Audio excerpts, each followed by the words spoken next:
The fall. My name is Brooke Elaine Westfield. I'm 15 years old. On the afternoon of April 17th, something happened that changed my life, and maybe yours too. That day, I died. It was a normal Saturday in Colorado. My best friend Maddie and I were hiking the Eagle Ridge Trail. The skies were blue when we started, but mountain weather changes fast. About 2 miles in, I felt a strange pressure in my chest. I have mild asthma, so I assumed I was just winded. But this didn't feel like asthma. It felt like something heavy had settled over me. I told Maddie I needed to rest. We found a spot off the trail. And then everything went black. The next thing I knew, I wasn't in my body anymore. I felt light, like I was floating in air. I could see Maddie kneeling beside me, screaming for help into her phone. My body was motionless on the ground, but I was hovering above it, watching from somewhere near the treetops. And then I felt a pull. Gentle but firm, like a hand reaching through water, drawing me upward. Everything around me began to glow. Not like the harsh brightness of the sun, but like golden light passing through stained glass. It wrapped around me with warmth, safety, and peace. I moved through what felt like a tunnel, but it wasn't scary. It felt like going home, like all the fear and noise of the world had been left behind. When I emerged, I saw the most radiant light I'd ever encountered. It wasn't just light, it was love. And there, standing in the center of it all, was Jesus. I didn't grow up religious. Church was more of a Christmas and Easter thing with Grandma. But the moment I saw him, I knew. This wasn't a figure from stained glass windows. He didn't look exactly like the paintings. He was tall, strong, glowing, and his eyes held something I can only describe as infinite love and total understanding. "Brooke," he said, and just hearing my name in his voice brought me to tears. The meeting. His voice didn't boom. It was gentle, almost like a melody, but it didn't enter through my ears. It went straight into my heart. "Am I dead?" I asked. "Your body is between worlds," he said, smiling. "But I wanted to speak with you." He reached out his hand. The moment I touched it, I felt a flood of love, pure and healing, wash over me. It was like every wound I didn't know I carried was being gently mended. Then something remarkable happened. My entire life flashed before my eyes, not just the big moments, but small ones too. Acts of kindness I'd forgotten, helping a stranger pick up groceries, comforting a classmate crying in the bathroom, giving my lunch to a homeless man. But I also saw my failings, every lie, every cruel word, every moment I hurt someone. And yet, through it all, Jesus never looked away. He didn't scold me. He loved me through all of it. I realized then that his love wasn't based on performance. It just was. "There's something I need to show you," he said gently. "Something important for you to understand and share." The glowing space around us shifted. We were suddenly standing on what looked like a cloud, solid under our feet. Below us appeared a living map of Earth. I could see mountains, oceans, cities. Jesus extended his hand. "These are 3 events you must witness," he said. "Not to cause fear, but to prepare hearts." And then the visions began. The rising waters. The first vision was the most visually overwhelming. I saw oceans rising. Massive storms lashed coastlines. Familiar cities, Miami, New York, Tokyo, were flooding. Water surged through downtown streets like rivers. But I didn't just see it. I felt it, the panic, the helplessness, the fear of those experiencing it. "The earth groans," Jesus said softly. "Creation is crying out. What you see is the acceleration of natural patterns. Waters will rise faster than expected. The islands will cry out first, but many lands will follow." Tears rolled down my face.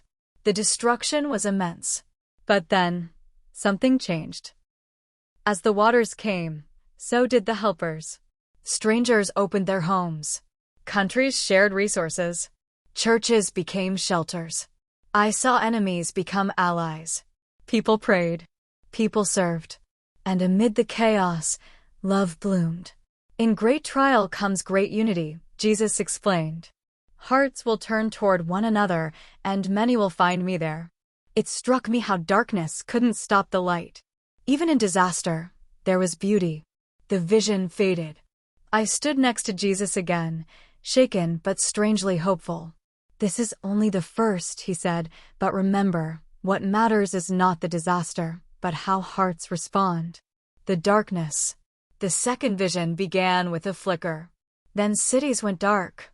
One by one, power grids failed. No lights. No internet. No phones. People panicked, confused, disconnected. Jesus stood beside me. What man built as his tower has also become his crutch, he said. And soon it will falter. But as the screens went dark, something unexpected happened. People came outside. Neighbors who'd never spoken shared meals by candlelight. Families gathered. Children played outside again. People talked, laughed, cried, and connected. When the lights of man go out, Jesus said, "My light shines brighter." In the silence, many will finally hear me. It was profound. So much of modern life is filled with noise, constant distraction. But in the quiet, something sacred was returning. The vision ended. And again I felt torn, sad for what was lost, but deeply moved by what was found. The fire and the promise. The third vision came suddenly, a burst of fire across the skies. It wasn't like anything I'd seen before. Cities burned. Not just physically, but spiritually. I saw hatred erupt. Nations rising against nations. Families divided. Churches arguing, breaking apart. The air was heavy with confusion. This is the fire of division, Jesus said. But it is also the fire of refining. Then I saw people falling to their knees, not in despair, but in repentance. In hidden places, garages, parks, basements, groups began to gather. Not for performance. Not for status. Just to worship. Just to pray. They read the scriptures with new eyes. They didn't care about denominations, politics, or fame. They just wanted truth. These were not megachurches or stadiums. These were the humble, the broken-hearted, the seeking, and they were everywhere. This is the remnant, Jesus said. The fire will not destroy them. It will purify them. I understood then that God wasn't causing the fire, but He would use it. The shaking would reveal what was fake and ignite what was real. And then Jesus turned to me and said something I'll never forget. The future will not be easy, Brooke. But neither will it be hopeless. My people will rise. My voice will be heard. And my return will not delay forever. A great hush fell over the atmosphere. Like creation itself was holding its breath. The return. Jesus, I asked, my voice trembling, when will you return? He didn't answer with a date or a chart. Instead, he looked into my soul and said, I am closer than you think. Then he lifted his hand, and I saw a vision more radiant than anything before. A flash across the sky. Trumpets blaring. The heavens opening. Millions rising in joy. The skies swirled with light, and the earth paused in awe. I saw Jesus on a white horse, a robe dipped in glory, eyes like flames. Behind him came angels and saints, singing in every language, every tongue. Not in fear, but in overwhelming joy.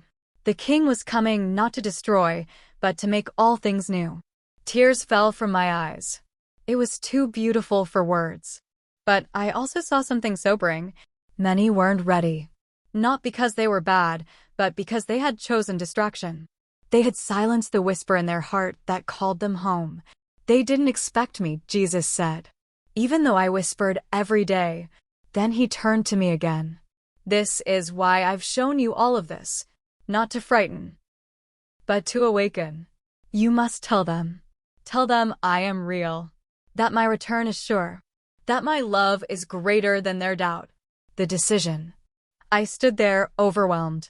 But I'm just a 15-year-old girl, I whispered. What can I do? Jesus smiled, and I swear the whole sky lit up with that smile.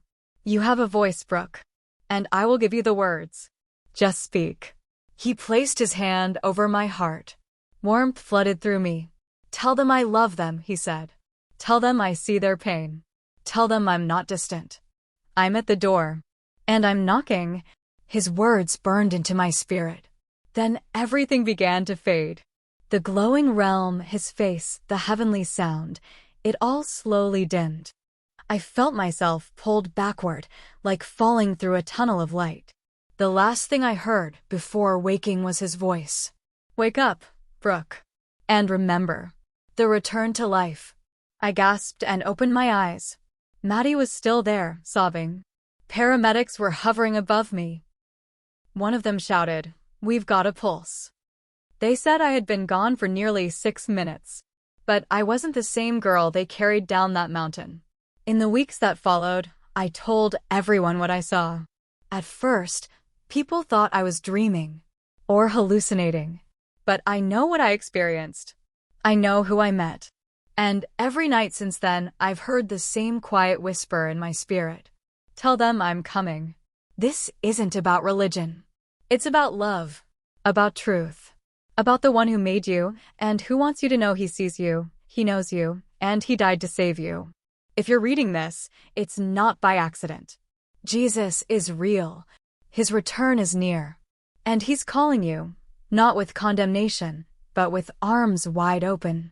He changed my life. And he wants to change yours.